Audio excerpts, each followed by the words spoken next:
So I'll go ahead and turn the key here. You can see it fires up right away. There's not really much of a delay at all. Brings you straight to this home screen. So as you can see, turned on my headlights. So now it goes straight into nighttime mode.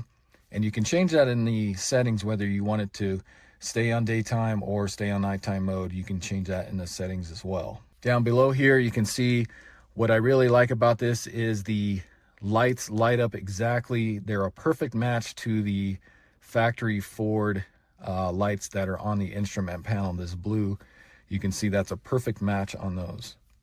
So first thing I'm going to do is start out with the climate control. I'll show you guys that everything is working. I didn't have to change anything in the settings or anything like that. So let's just go ahead and turn it on here. I'll just go ahead and hit one of the temp buttons here. You can see it automatically turns it on, and you can adjust the temperature either from here or on the screen. You can see you can bring that down. And if you noticed, when I adjust it on this side, it automatically adjusts it for that side. So like I said, this does not have dual climate control on this truck, but if yours does, you do have that option to change in the settings. I didn't have to change anything on this. It automatically did it for me. But if I hit this one, you can see it automatically changes both. And then you got your fan speed. So you can change that, or you can go into here, you hit the climate button. Now this screen here is going to be timed.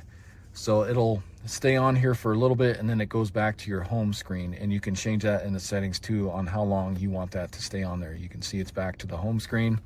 But if I go ahead and hit mode, you can see it changes the mode. I'll bring this up. You can go ahead and turn off the vent, or go to floor, turn off the vent, just like that. Now let's go ahead and see, say we want to do max AC. So if you hit the max AC button, you can see it turns the fan on full speed, brings these both down to low, and it turns on the recirculated mode. You can turn that off.